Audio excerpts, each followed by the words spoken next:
Welcome to my series about using Altaira as a tool with Muvizu or other animation software.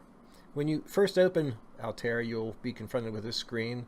So go ahead and log in, and it'll take a few minutes while the world is loaded. It loads dynamically every time, and it updates automatically. Okay, now when you first come into Altaira, it'll show up at the last place you visited. And right off the bat, you can see that if you want to use Altaira as nothing more than just an animated background, you gain a lot of things over many other backgrounds. For example, the water is moving. So you could conceivably place characters, a picnic site, a house, whatever, beside the river. And you can put a boat on the river. You can have planes flying overhead. You can see that the clouds are moving. So right off the bat, there's a lot of advantage to having animated background. But it's a lot more than that. It is a game engine, much like Muvizu. And so let's look at some of its features. To access the main menu, press the escape key. And immediately when you press the escape key, the animation stops. The river's not flowing anymore. And you may notice that I don't have full screen, and I found that whenever I set the display to full screen, my mouse cursor goes away, and I don't like that. I like to be able to see what I'm picking. So I set it for the largest resolution my system will allow that's not full screen, so that I can see what we're doing here. So this is what's called the Sandbox menu, and we'll just go through each of the items. The menu here, this tells you about Outerra, of course, like you can read that anytime. These are news and updates. Graphics is probably one of the first things you need to do, because the settings are fairly they're not maximized for your system when you install it. So if you've got a really good system, you may want to come in and set the resolution higher. Here's where I do not have full screen set on my system. Yours may be different. I honestly don't know what most of this stuff does. I do know you can set on these screens a little bit of how much detail you want. It's probably going to be conservative to start with. You would probably only want to bump this up if you've got a pretty good system and you want to get more detail. This tab is for if you're using like an Oculus, which I don't have, so I haven't messed with this at all. This has to do with the settings in the way the world is generated. This is all procedurally generated. It can be different every time. They don't recommend that you change these, but grass and trees, you do have a certain amount of variability here to work with, and you're just going to have to play with these things. I haven't done a lot of playing here. Sound, again, how much volume you want for ambient sounds, vehicle sounds, so on and so forth. Most of this stuff I have left at the default settings that it came with. Controls. One of the things you'll notice as I'm going through this tutorial is that sometimes the scene moves perhaps a little too fast for recording a video, and you can control some of that here by setting your mouse sensitivity. I've got my mouse sensitivity set fairly low. If you set it very fast, it's like you're on a roller coaster. It just moves way too fast. Also, if you have other controllers, you're supposed to be able to set them here, although I had an Xbox controller and I couldn't get it to work at all, and I've seen other videos on YouTube where people tried to set controllers that they couldn't make it work. So the input bindings have to do with driving cars and flying planes, and for starting out, you probably don't want to mess with any of this, but later on, if you're somebody like Ziggy, for example, who really likes to get into the meat and potatoes, and he's built a really nice car, he's probably going to want to animate, and he'll want to know what keyboard commands do everything, so that he can bind them to his car. But that's where you find the sort of thing here. These are keyboard bindings for air vehicles, for cars, for rockets, and this looks like it's going to be for a game. It's going to cancel out of this, and we'll go back. And that's pretty much all of what that very first menu thing is. Back to escape. The next item on the Sandbox menu is help. And help has a lot of information. You really need to look at this if you're going to drive cars or fly planes, because these are the list of commands right off the bat that are pre-programmed to work. I don't have a good memory, so I printed all of this out for reference, but it's a good resource. There's a lot of information here, and I would strongly recommend that if you want to get familiar with Outerra, that you do a lot of reading and a lot of trial and error, messing with stuff to see how it works. So that's basically what the help is. The help is keyboard commands, mostly for just exploring. And some of the things that we'll use right away, WSAD is forward, backwards, left, and right. And if you don't learn anything else, WSAD can get you an awful lot of head start, because built into Altaira is the ability to just explore using these 4 keys and all these other keys too, but I'll show you here. When you're not in the Sandbox menu, if you press W, you'll go forward, and D, you'll turn right, A, turn left, S, go backwards. And as you're going forward, if you roll the mouse forward or backwards, that determines whether you go up or down. It's like a UFO. You're not in a vehicle, you're just exploring. And if you scroll your mouse button, the middle mouse button, that dramatically can change the speed that you move with. Okay, if you want to come back down, just roll the mouse back. Okay, this is as good enough place as any. Okay, so let's go back to our menu, because we're looking at the interface on today's lesson. The locations. This lets you explore the world. And when you first open this, it doesn't have very much stuff here. It may have 1 or 2 things. But this is basically like Google Earth. And you can type something here. You can type a city, for example. Like I'll type Asheville. And Asheville, North Carolina comes up. So I'll click on that.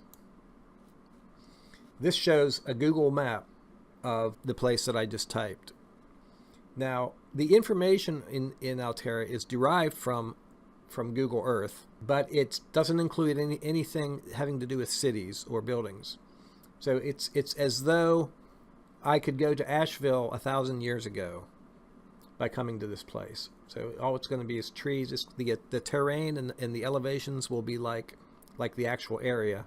Incidentally, you can refine your where you go by just clicking somewhere in this picture, and you can move the picture around by using your left mouse button and dragging. So what I'm looking for is some water. Looks like there's water here.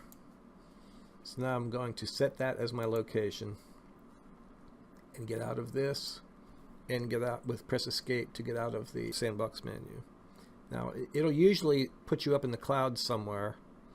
So I normally scroll my middle mouse button back so I'm not going crazy fast, and press W, and then start to ease the scroll bar forward, or the scroll button forward, to come down to the surface.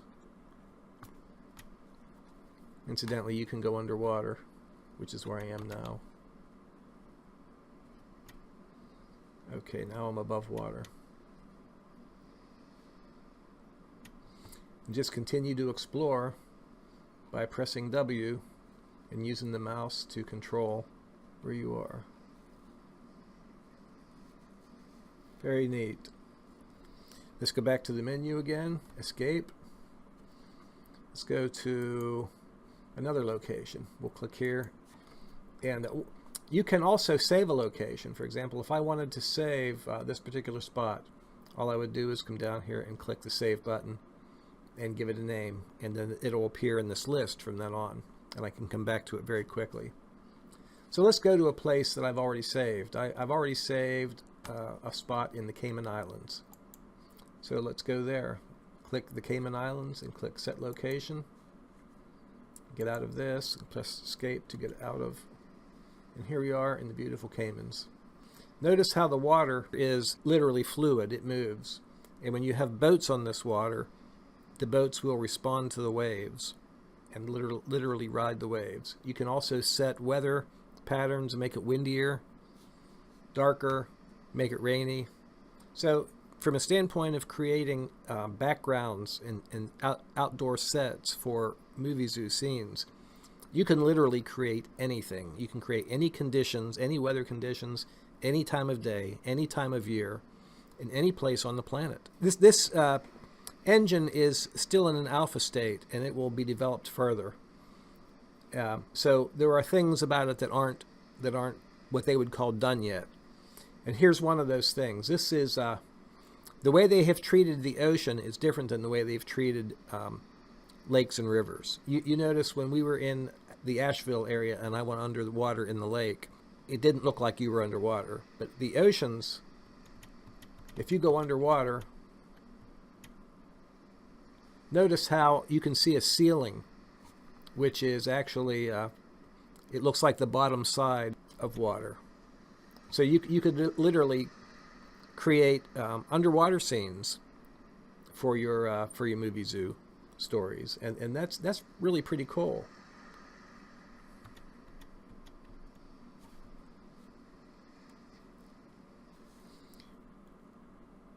Now you can also use it for flying around. Just go to a high altitude and explore that way, or you can come down and let's go over to the water's edge. Slow down. If you slow down and just use the WASD keys, you can basically create a walk along the beach. Just put a character, a Muvizu character walking in place, and you've got like a really nice background with moving water, moving clouds. It would be very hard to recreate this in a set with the tools that Muvizu has given us at our disposal, but this is a full-blown world system. Okay, back to escape again, back to this menu. If you press the left mouse button when you're airborne, you'll shoot a missile, as you can see, which will explode. And the longer you hold the left mouse button, the bigger the creator is. So I'm holding the mouse button down. And that's pretty cool for depending on the effect that you need to create. Now, if I were to leave this right now and come back, the crater would be gone. That's not a permanent crater. Most of the things that you do in Outerra are not permanent, except for the importing of static objects. If I were to import a house, the next time I came back to that scene, the house would still be there. So you can create sets without having to recreate them over and over and over again. And a lot of people have done that. People have actually created very elaborate sets and made them available to others. You will probably want to download other people's vehicles and places that they've created and road systems. There's a lot of cool stuff, and it's an interesting user base, much like the Muvizu user base. There's been active making stuff for a long time. The problem is that the engine has changed also, and so some of what has been created in the past doesn't work the same way anymore, and so models will come in with no textures because they changed the rules for textures and so on and so forth. Some of the cars that were once drivable aren't drivable anymore, but it's a small price to pay for having the power like this at our disposal. So back to the Sandbox menu, we're going to look at some of these vehicles. These are vehicles. Some of them come with the engine when you first install it, and some of them I've downloaded and installed that other people have created.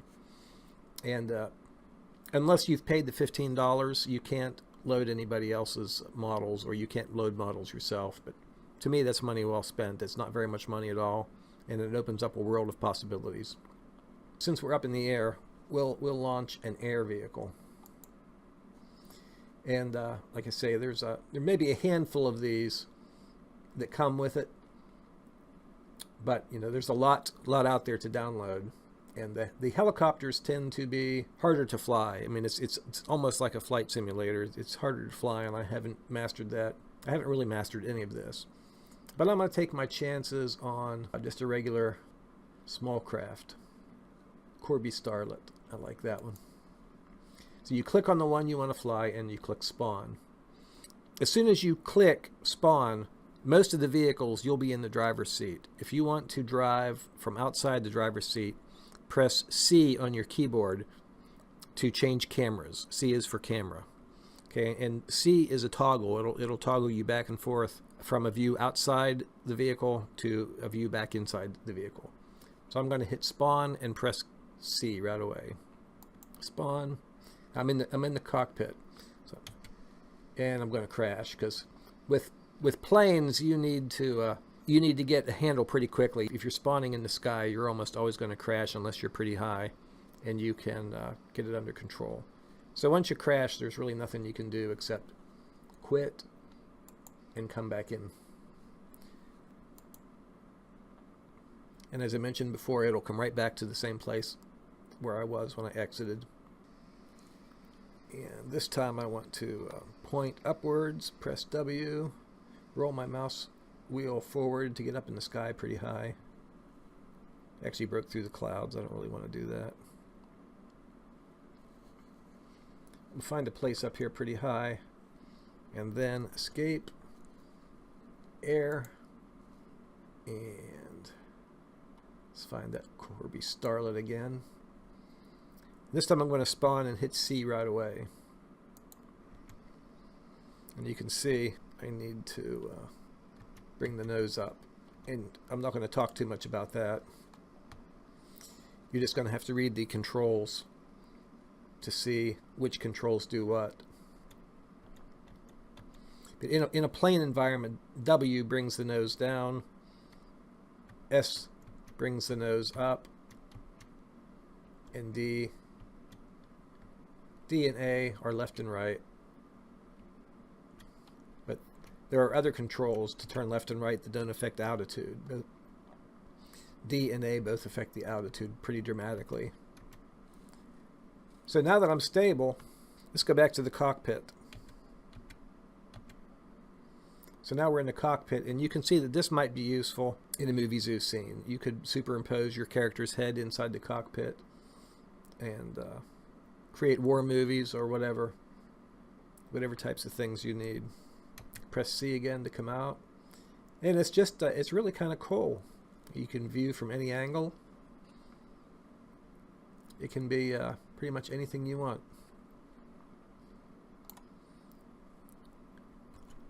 So back to this. It's been my experience that when you try to continue loading things, especially vehicles, that it's probably going to crash the system because one of the vehicles that you're not paying attention to will crash. So I'm going to exit Outerra and come back in again. Back to the escape menu. Under the air, you see they have helicopters, all kinds of planes, jets. There are actually even there's an eagle and eagle flocks. So here's an eagle, for example, to show you that you can create animated characters.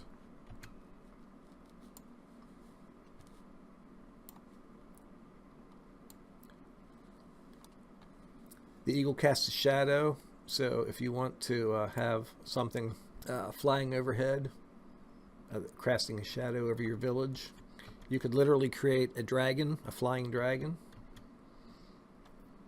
Okay, so that's really more in depth than I wanted to get into here. Basically, this lesson is intended to be an overview. But all three of these are for spawning and driving vehicles. And we've seen two types of vehicles. I won't get into the car right now. There's going to be a separate lesson on spawning each of these types of vehicles.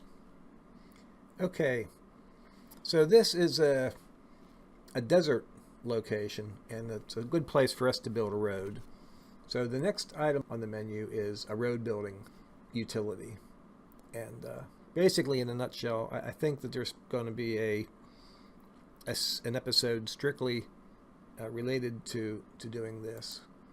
But when you click the road builder, you have 4 tabs. You have roads, and the road types are asphalt. You've got a bunch of different types of roads that you can create. You've got different markings like single lane, double lane, so on and so forth. You have the number of lanes, 1, 2, 3, 4, 5, 6, 7. How the lanes are split, how the inner markings are. The lane width is controlled on a slider. Border width is on a slider. And so the elevation and slant, like for example, you can control slant if you're arcing up the side of a mountain. Otherwise, it'll try to make it flat. You can do the same thing with rivers. You could put a river here. Very similarly, you can make it the width of the river, so on and so forth. You can make the width of a lake. You can make an aircraft runway. And here under help, it tells you how to do it. So I'm not going to get too much in depth here. This episode is just for seeing what the menu has to offer. And that's what the roads menu has. It has 4 utilities for creating roads, rivers, lakes, and runways, and the instructions for how to do that. Okay, so now let's look at the objects menu on the Sandbox menu. Objects menu is also the F7 menu because it can be accessed by pressing F7 on the keyboard or from this house icon on the Sandbox menu. The objects menu lets you access models that have been brought into Outerra by you or other people. And when I click the Assets tab down here, you can see that there are a lot. These don't come with Outerra when you first install it, but these are all available on the Outerra site. People have made things that they've put into Outerra format freely available. You can just download them and install them. It's very easy. I'll talk about that in another lesson. But you can see, without spending any money, much beyond the $15 to be able to use models, there's an awful lot of stuff available. Not only that, these items on the top are actually folders. So when you double click the folder, you can see that there are a bunch of buildings inside the folder. And there are many, many folders. So there's hundreds and hundreds of buildings and assets of all kinds. So this scene looks like it needs a log cabin. And the assets are alphabetized. Folders first, and then these ones with a picture beside it. They either have a picture, which means that somebody didn't make an icon to go with it, or they've got an icon. So let's say, let's look for L for log cabin. Log cabin. You click on it to put an asset into a scene from this menu. You find what you want and click on it. And then you drag your mouse to wherever you want it and left click to place it there. Okay, now I would really kind of like this to be facing the stream. I want the porch to be facing the stream. So I press R, just touch it and leave it up, don't hold it down. And when it's facing the way I want, left click again to place it that way.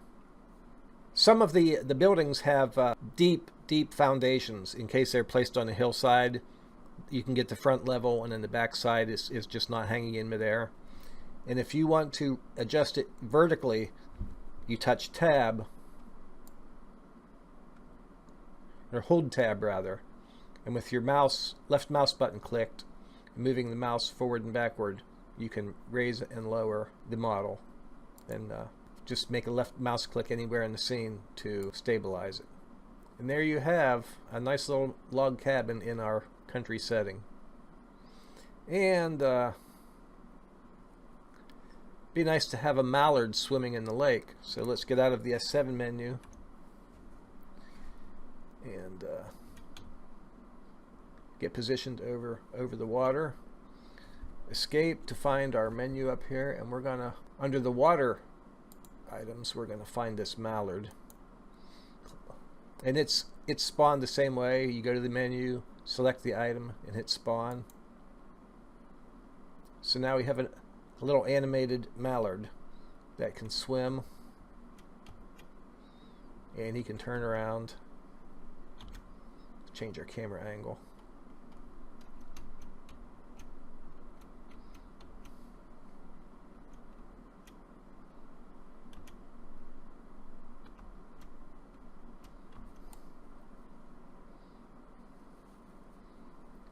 So anyway, you can see how it might be possible to create scenes pretty quickly that work with Muvizu.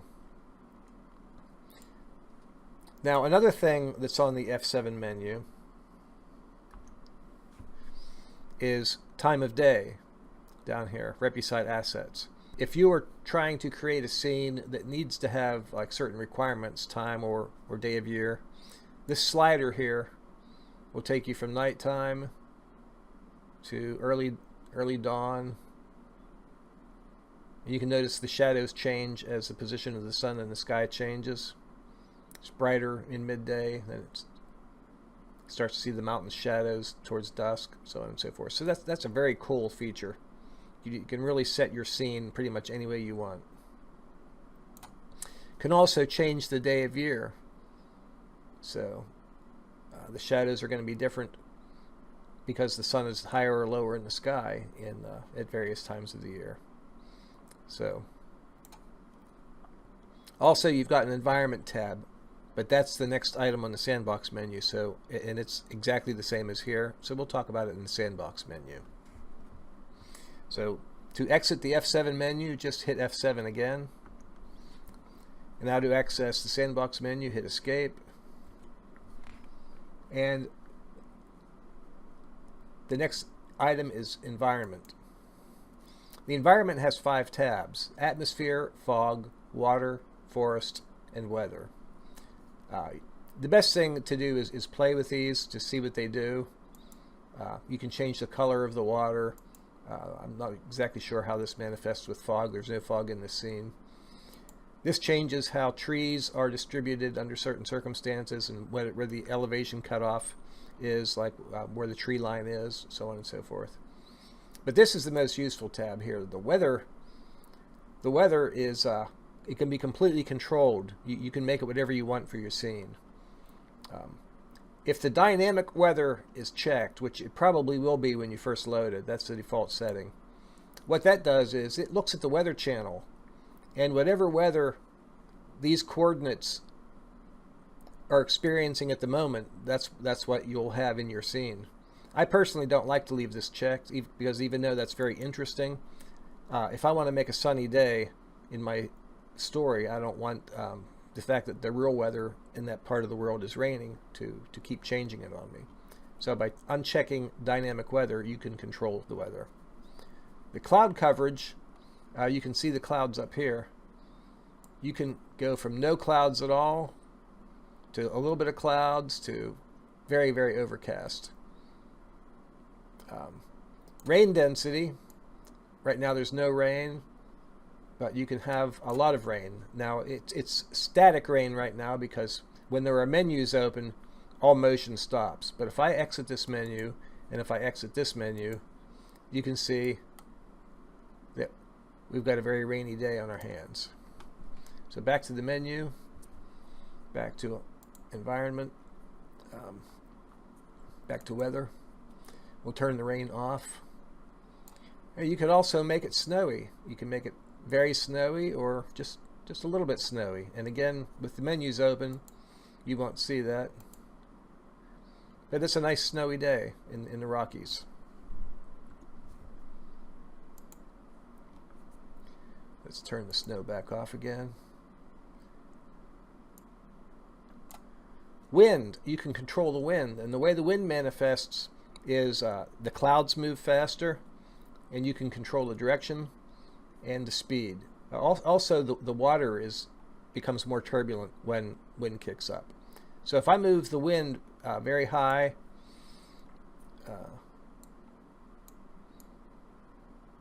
you're going to see that it moves the trees and the grass and the clouds. So let's exit the menus, and we'll see how that manifests. You see the clouds are moving much faster. Now the water is choppier. The grass is waving in the wind, and the trees are moving in the wind. So that's useful in a situation where you want to create a stormy situation. Personally, I don't like a lot of wind, so I leave those pretty much neutral. But you can make the wind unstable so that it's not necessarily blowing in the same direction. You have to play with these menus because they're very, very feature rich, and you can get some interesting combinations of settings to really make your stories good. So that's all I'm going to say about the environment menu. And the last item on the Sandbox menu is quit. So that's what I'm going to do now. Hope you enjoyed this.